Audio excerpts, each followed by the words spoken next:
Super 7's in trouble, but G.I. Joe is there. G.I. Joe, a real American hero.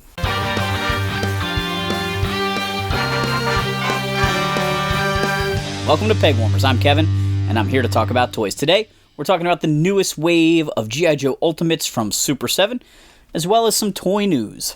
The first figure I want to take a look at is Stalker. This is a character from 1982. He's one of the first Joes. Stalker is pretty important in the lore of G.I. Joe because he knew Snake Eyes and Storm Shadow before the formation of G.I. Joe and Cobra. Being one of the 1982 figures, he's pretty plain as far as just standard military uniform. Stalker always had the unique attribute of wearing camouflage. I assume he's reusing a lot of parts from Snake Eyes. We got the blue-ish cartoon version of Snake Eyes based on his version 1 look, and I'm sure they share a lot of parts. It's a nice-looking figure, and Stalker is a great character, so I am excited to get him in this line. I don't know how many of the original 13 we'll get. We have Snake Eyes, we have Scarlet, we have Stalker. I could see Steeler, I could see Clutch. After that, though, I don't know how many we would get. There's so many characters to get to, and a lot of the green shirts are kind of generic. Stalker has a little canteen that pegs onto the back of his belt, which is kind of like a nice touch. He does look incomplete without it, though. He has like a little peg there. So that's the one piece that's not really an accessory, but more of a decoration for him. And then we move on to his pack-in items. Stalker actually comes with 4 weapons. He has the standard G.I. Joe laser rifle from the cartoon, which is basically Snowjob's weapon. He has a traditional M16, a very traditional military weapon. They don't really use these in the cartoon as far as I know, unless maybe in the very first miniseries they happen to use these. I find it interesting that they're packing these with a lot of characters. Scarlet came with one, I believe, in one of the waves. He does come with his version 1 gun. Obviously, this is also shared by Duke, and we've seen Duke in the line, so that's an easy one to tool up. He also comes with a small laser pistol type weapon that is very much from the animation. Speaking of things that Stalker has in common with Snake Eyes, he also comes with a purple jump jetpack. Stalker was seen using the jump jetpack in a lot of early G.I. Joe media, including issue 1 of the comic and the first mini-series. So that's a nice piece to come with. Now we have 2 jumps in the purple color, so I don't see us needing more of those. I don't know if the model is the same for the green ones they use in the movie. I think they're green in the movie. I'm pretty sure they're green in the movie, or maybe they're tan. But I doubt we'll see too many more of these jump jetpacks in the line. But who knows? As is the case with most of the Ultimates, these figures come with several sets of hands. This is part of the high-end collector toy, high piece count marketing strategy that Super 7 has. And it's not a bad strategy, but I often feel like once I put the hands that I want on the figure, I never use more of these. Sometimes they're very specific to an accessory, and that's kind of okay. But they all tend to come with the fists already in their hands, like plugged in. And I often switch those out to 2 accessory holding hands, and then I just move on. So he came with a set of fists. He came with a couple of sort of wide grip for like gripping the front of a weapon, and then a couple of more like trigger gripping hands for holding the handle of a weapon. Stalker has a choice of 3 faces. The figure comes straight out of the package with sort of a standard head, which is generally what they do. They package them with a very static face. He has a yelling head or an angry head, and he also has a just slightly smiling head. The standard head and the slightly smiling head are very similar. And this line is just never complete without a few additional pack-in accessories. We got the binoculars that we've seen a few times before in the line. We got a little radio, but this time we got a little bomb, like some dynamite with a little electronic piece on it there. I think Stalker throws this and shoots it in the opening, right, to like get rid of a bomb. And so that's pretty iconic there, and I think that's what he uses the jetpack for, possibly, even, if I am remembering correctly, in the intro. So that's a pretty decent accessory. I did have trouble getting him to hold this, though. Stalker has pretty decent articulation. He can move at the head. He's got upper arm twists. He's got elbow joints, swivel, and rockers at the wrists. I'm not a huge fan of the ab crunch on these Joes. They don't really move. They move backwards further than they move forward. I don't quite understand that. Their hip joints are okay, but I have trouble moving them out to the side. In fact, I feel like I'm going to break them on Stalker when I try and move them out to the side. They really only move forward, and Stalker is really floppy. I don't know what happened there. I don't remember Snake Eyes being this floppy.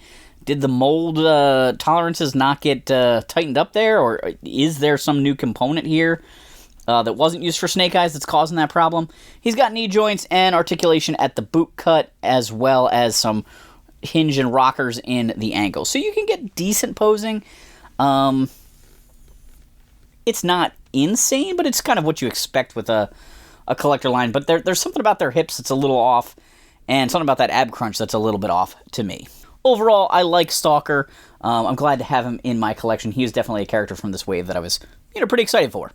There's some rumors going around, mostly started from a Reddit post, so I'm not saying that any of this is 100% true, but I felt like I had to address it with reviewing this wave of Super 7 figures. There's a rumor going around that Brian Flynn, the owner and founder of Super 7, is no longer really in charge at Super 7, or that he doesn't have the final say anymore. I don't know if any of this is true. It's been hard to, confirm. I don't really know anybody at Super 7. Rudy from customer service is the person at Super 7 I've talked to the most this year. There's nobody there that knows who I am, so I couldn't, reach out and ask somebody. Super 7 took a pretty big investment from an outside firm, I guess right after the mothership didn't fund.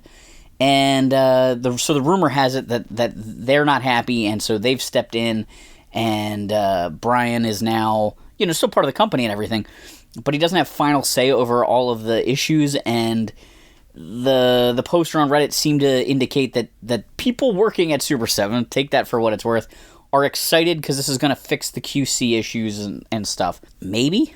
I don't know. Stalker is the QC problem from this wave that I'm aware of, with the floppy legs. I like Super 7 a fair amount as a company. I like the stuff they put out in concept. I love the licenses they have. I like that they're doing collector figures.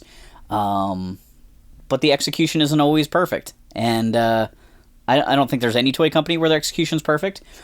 But there's been more than there should be lately with Super 7. It's kind of like back when Matty Collector was doing the Masters Universe Classics figures, and there were a fair amount of mistakes that happened in that line. If at some point more information comes out, maybe I'll do a follow-up on this. I really, again, don't know. Don't really want to spread rumors, just kind of restating what I've heard. I wish Brian the best of luck with whatever his role is in Super 7. If he's still in the head honcho, great. If he's not, okay. I have no real say over it. He's an interesting, entertaining character when he's interviewed. I've talked to him several times at Toy Fair over the years, but not in a capacity where he knows who I am. I wish Super 7 well. I hope that they can continue to be successful, because I would really like the G.I. Joe O-Ring line to be very successful, and I'm waiting to see some of those figures. But, if there's some QC issues that we can head off before that line comes out, that would be great. Next up, we've got the Baroness. Now, this is the second release of the Baroness in the G.I. Joe Ultimates line by Super 7. First, we got her in her blue and yellow outfit, which is like her first appearance outfit. This is her in her black and gray, the more standard outfit we saw her in throughout the entire Sunbow animated series, pretty much. They were going to repaint this like the Deke series, but it was just announced recently that the all-female wave of Deke repaints of Scarlet, Lady J, and the Baroness will not be produced. They did not reach the minimum number of sales. That version of the Baroness was cool in the sense that she just looked really interesting with that color outfit, and she came with the snake version of Cobra Commander, which I was kind of excited for, but it wasn't exciting enough for me to buy a third Baroness. This is really the version of the Baroness that I want to own in my collection, because I'm not... I am all in on Ultimate so far, but I don't really need to be. I want the main characters in their cartoon looks, because I love the cartoon. The Sunbow cartoon is G.I. Joe to me. The aesthetic, the designs, the voices, right? So this is the Baroness that I really want. I bought the first one when it came out because I didn't know how long the line would go. I didn't know if we would get a second version. So, you know, I have the blue one, but this one's the one I really like. She looks good. She's got the Cobra logo on her chest. She's got a gray belt, some gray piping, some gray areas on her boots. Very similar articulation to Stalker.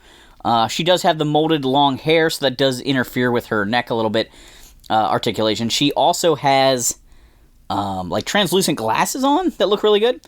She has a slightly different ab crunch kind of thing going on here with the cut being in the middle of her chest there. It's got a much better range of motion than the guys, actually. They have that ab crunch thing that just doesn't look great and also doesn't function super well. She does not have the floppiness with her joints. She's much more rigid. You can actually hear, I can feel them ratcheting. The Baroness comes with 2 additional heads. She's got a smiling head, which has the hair blowing in the wind. She also has a scowling face that's wearing a helmet. I believe she wears this helmet to pilot or ride in a Rattler in an episode. Very scene-specific. This is like all the heads that they've packed in where they have the little headsets for flying the Sky Striker. I just don't really get the value from these. You're never going to make a cockpit for me to put them in, and I'm not going to pose them wearing helmets or headsets on my shelf. I'm going to put them in standard poses with their, you know, cartoon accurate accessories. So I don't really care. That one doesn't add the value to me that I think they're trying to put out there. I actually would love for the Ultimates to be $10 cheaper and drop some of the BS. The Baroness comes with a gray version of her action figure accessory with an added strap. I'm not sure why they put the strap on there. Maybe there's a shot in the cartoon where she has it slung over her shoulder. But if you really want to try and make her sort of like the toy version, she wouldn't have this with the strap on it. But it's a nice sniper rifle for her or some other character to use. She also comes with sort of the standard cartoon Cobra laser rifle that a lot of the characters use throughout the show. The Baroness came with a lot of set of hands. She has a pair of karate chopping hands. She has a pair of fists. She has a pair of small, like, tight accessory holding hands. And she has a pair of sort of wider grip accessory holding hands, all of which give you lots of options. You know, probably pretty useful. I don't. Does the Baroness do a lot of karate? I don't know if I need the karate chop hands. Maybe. I don't know what are you guys gonna do with your Baroness figure? You gonna display her in the karate chop hands? Let me know in the comments down below. She comes with 2 goofy hand grenades, a little purple one that has a little Cobra, King Cobra head sticking out of the top, and another one that's red and black. I think these came with the other version of the Baroness. They're okay, but they are hard to store. They roll around on the shelf and fall on the floor all the time. She comes with a little basket with a King Cobra coming out of it who's spraying gas or venom. As far as I could tell, the Cobra doesn't unplug from the lower basket, so you can't put the top of the basket on. It just sits next to it. I haven't watched the cartoon in a while, so I don't know whether it popped open and this should have been able to fit on, or if it just was always sitting next to it, or maybe it was an empty basket and then all of a sudden the snake appeared. I'm not sure. Cool looking, but again, I just use this basket to hold the hand grenades like it's a little Easter basket here. The Baroness has a camera with a ridiculously long zoom lens. She does have the right hand to hold that. I'm sure that's pretty scene-specific, and I doubt a lot of people are going to pose her with that one. She comes with a conch shell. You want to recreate Lord of the Flies. Now you've got the conch shell. I'm sure this is episode-specific again. There's so many episode-specific little items in this line. And her last accessory is this thing that I thought was a chalice at first, but I think it's like a bell or some sort of ornate item. You know, another MacGuffin-type thing for the characters to fight over. It's kind of cool, but I don't really need it. The people that do toy photography, having all these little props is kind of cool for them. But like I said, I just want to put the guy with a weapon in their hand on my shelf. And so I don't necessarily need all that stuff. Back when I was doing a lot of stop-motion animation, some of that stuff might have been fun. But really, mostly if I was recreating episodes of the show, probably. But they are giving us a nice array of different things with the camera, binoculars, lots of different weapons. So you really do have a lot of options for how you want to pose these guys and display them, and that is kind of cool. If you buy one of these waves directly from Super 7, you buy all 4 figures, they started doing like a bonus pack. Some of the lines, like Thundercats, they tend to be head packs. G.I. Joe, they've been doing weapon packs. The weapon packs feel cheap in comparison to the head packs, because heads are very expensive to produce for action figure lines. There's a lot of deco on heads, but I don't really know what other heads you would pack with the Joes, because I feel like they give you 3 with most of them, and I don't need at least one of them, or 2 of them are very similar. So maybe it's good they didn't do a head pack, or maybe I could see the head pack being those episode-specific ones, like the Baroness in the helmet. But I got a bunch of accessories here I'm going to show you guys that came as a bonus for this wave. So we've got a backpack here. This, I believe, is Flint's backpack, repainted. You know, some extra deco there. It's a nice-looking backpack. Maybe, did Flint not come with a backpack? Is that why they included it in here? I can't quite figure out. I didn't do the research. I didn't dig through my old bins of stuff to try to, you know, compare and say, oh, they didn't give Flint a backpack, so now they did. Plus, I think Flint's backpack might be green and not tan. I'm getting rusty on some of this stuff, but it's a nice-looking backpack if you need a backpack for somebody. We get an extra snow job laser rifle, which is pretty good because this is kind of the most common weapon in the whole cartoon.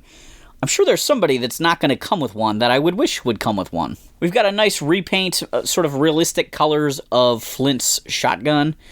This is probably good. If the Flint shotgun was kind of just all green like the vintage figure, maybe this one gives you a little bit more realistic one. I don't know what the cartoon model looked like. Maybe that works better for that also. We've got another Cobra laser rifle. We've got a couple of small laser pistols. These different laser pistols got used by lots of characters in the cartoon show. They had just, you know, like the laser rifle that came with Snow Job, that was everybody's gun in the cartoon. A lot of guys shared pistols, but here you've got some extra ones, which, you know, again, depending on how you want to pose your characters, they might be good.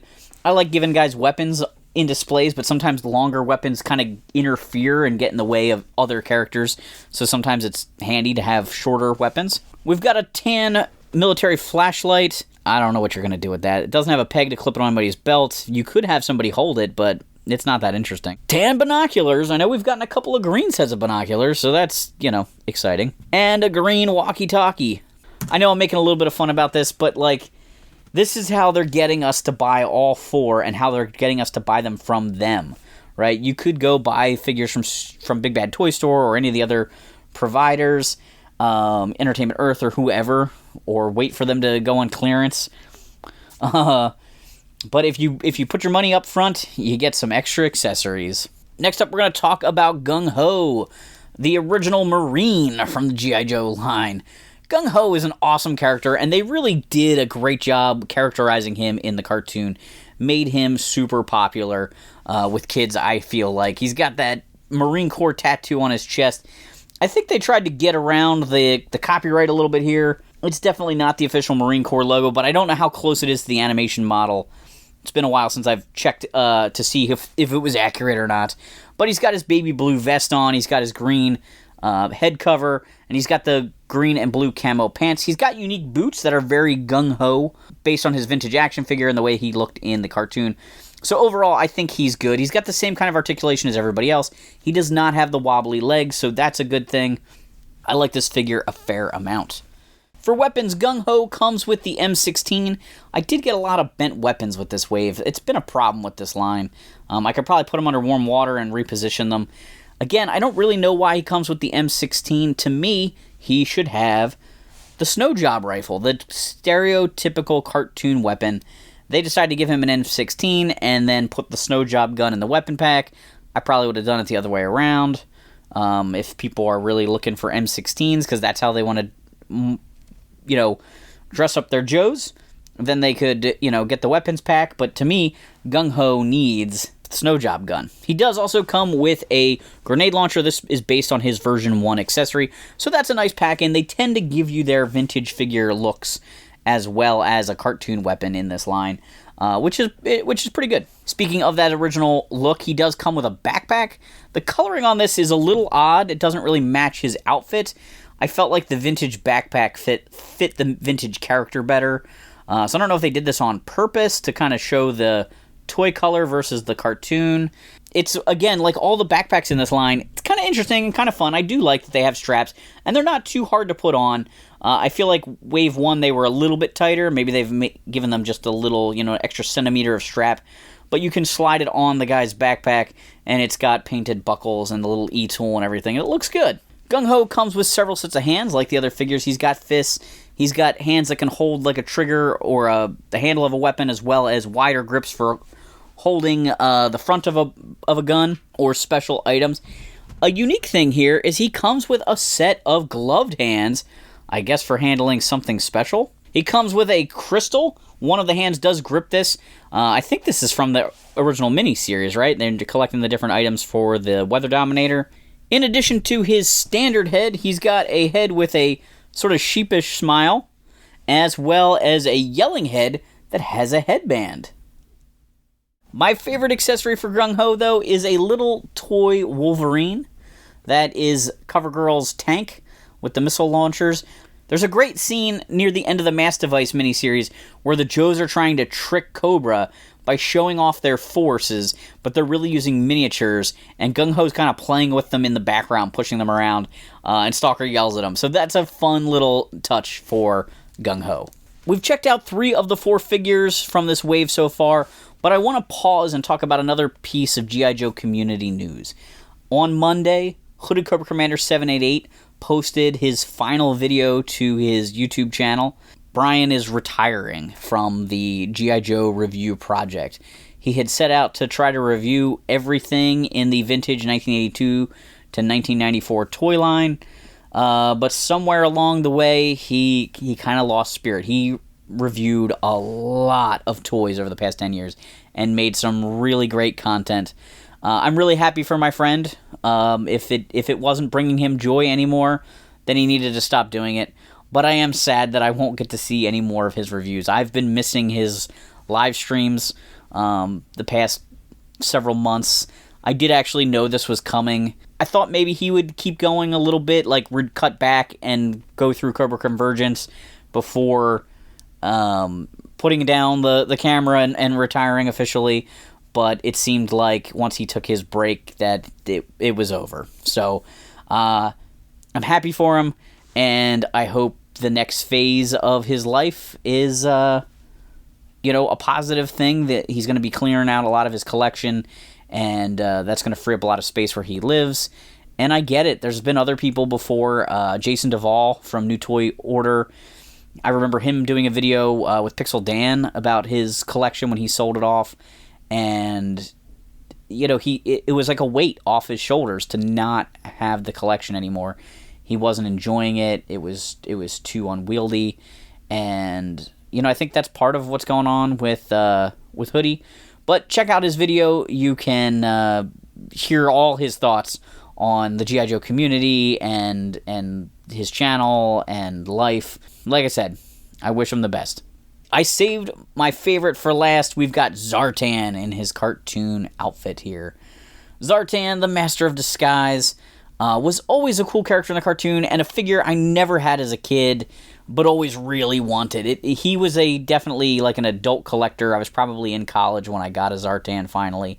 I got into G.I. Joe in 86. I had some hand-me-down 84 figures, missed most of 85, like fresh off the card. So eventually, I filled in a lot of the holes as a kid, but there were certain figures that just eluded me. And I actually had an opportunity to buy a vintage Zartan one time, and I passed on it. And I actually twice. There were 2. Oh my! I think I should do a video sometime about some of this stuff, some of my embarrassing choices over the years. All right, I'll make a note of that. Anyway, back to this Zartan. This Zartan looks really good. He's got that blue chest armor. He's got the black armor on his shoulders. And, of course, the hood. There were some questions. Would one of these hoods on one of his heads look like hair? Because occasionally in the cartoon, Zartan's hood looked like hair. But they went with the kind of the same model on all of these. They're all pretty identical. I can't even tell if the wrinkles are exactly the same. I think the wrinkles are exactly the same. I think they use the same hood on all 3 heads, which almost makes you wonder why they didn't just do heads and then the hood. But I'm glad, because I don't really want the hood bobbling around all the time. But he comes with one sort of straight face, standard face. He comes with one kind of angry face, where he's sort of like half yelling, and then one face where he's sort of grimacing. I kind of wish there was something they could have done with his eyes. Zartan has very interesting eyes. They're like green with a black pupil, and I think it would have been cool if they could have painted them somehow a little bit brighter or something so they would stand out better. This might be exactly how they look in the cartoon, you know, when scaled to this size action figure, but I would have liked for them to be just a hair brighter. So one of the weirdest observations I had of this Zartan figure, he has really tall gloves, and when he has the fist hands on that came straight from the package, I felt like his hands looked like little baby hands. They just looked really tiny to me. They're appropriately sized. Like when I put them next to other hands he comes with, the space on the back of his hand, you know, is the same size. But it was just a weird observation. I couldn't get past it when I took him out of the package, so I had to switch both of his hands to accessory holding hands to get away from that baby hand look. He's got his brown pants. He's got the thigh pads. He's got his cool, distinctive boots. And he does come with 2 holsters, which I don't think is super common in this line. He's got one holster for a knife and a holster for a pistol. So when it comes to weapons for Zartan, Zartan comes with a large laser rifle, you know, perhaps a Viper-type gun. I think this is the gun that came with the Cobra Bat from this line. He's got 2 different pistols. One is sort of a standard Cobra cartoon pistol, which is probably Zartan's pistol from the cartoon. And then he comes with a nice version of his version 1 action figure pistol, which looks great. So I like both of those options. I've been arming him with the cartoon version just because this is a cartoon figure. He does also have that knife, as mentioned. It's pretty stubby, but it's cool that he's got a little boot knife there. I did mention his hands before. Zartan comes with karate chop hands, so he can knock out the bad guy. He's got those little baby fist hands that are normal. He's got a pointing finger, which I think he shares with Cobra Commander. He's got a real wide grip for accessory holding, and then 2 sort of standard accessory holding trigger finger style hands. Zartan comes with a little tiny wristwatch that you could slip on over his wrist. I think this is from Countdown to Zartan, because there's a very memorable moment with a watch being clipped on a jail cell across the way from him. So I assume that's from that, but I didn't verify that it is the exact design from that one. And his last accessory is this little brown case. And if you saw my review of the Cobra Troopers, they came with a little briefcase bomb. This is a little bomb as well. Kind of looks like an NES in a way, but it's brown. But it opens up to have the Cobra logo in there and some wires and stuff. So overall, a pretty good wave. I think Stalker loses points for being wobbly. I think Gung-Ho is maybe a little bit plain. I don't know, is this Cobra biased happening right here? I like Zartan the most, then the Baroness, then Stalker and Gung-Ho are basically tied. They're both great. I don't really have a least favorite from this wave. I definitely wanted all of these characters, and I look forward to seeing. I believe there's another wave that's been pre-ordered. I'm trying to decide. Oh yeah, there was a wave with the Crimson Guard. I'm trying to decide if I'm going to continue to be all in on this line, or if I'm going to cut way back because of the O-Ring line. O-Ring is really where my heart is in G.I. Joe. I love O-Ring figures. Classifieds is fun. These Ultimates are fun. But man, I love me some O-Ring figures. So I'm trying to debate and trying to wait and see what the O-Rings look like. I just kind of have to see what characters. If they get into the 87 movie, I'm in trouble because, you know, I would get all of the rawhides. And of course, I've begged Super7 in one of these videos before to make Beachhead. So when he comes out, I'll definitely be getting one of him. So anyway, it's a decent line. We kind of knew what we were getting, other than the flaw in Stalker. You know, the figures come with a ton of accessories. They come with a high price tag. This is all stuff we know about Super 7. So in the comments down below, let me know if you picked up any of these guys. What are your thoughts on the possibility of the shakeup at Super 7 being real? If you want to support this channel, please hit the like button. It tells YouTube I make quality content. Feel free to share this video with a toy collecting friend. If you want to financially support the channel further, consider joining us on Patreon. Thanks for hanging on the peg with me.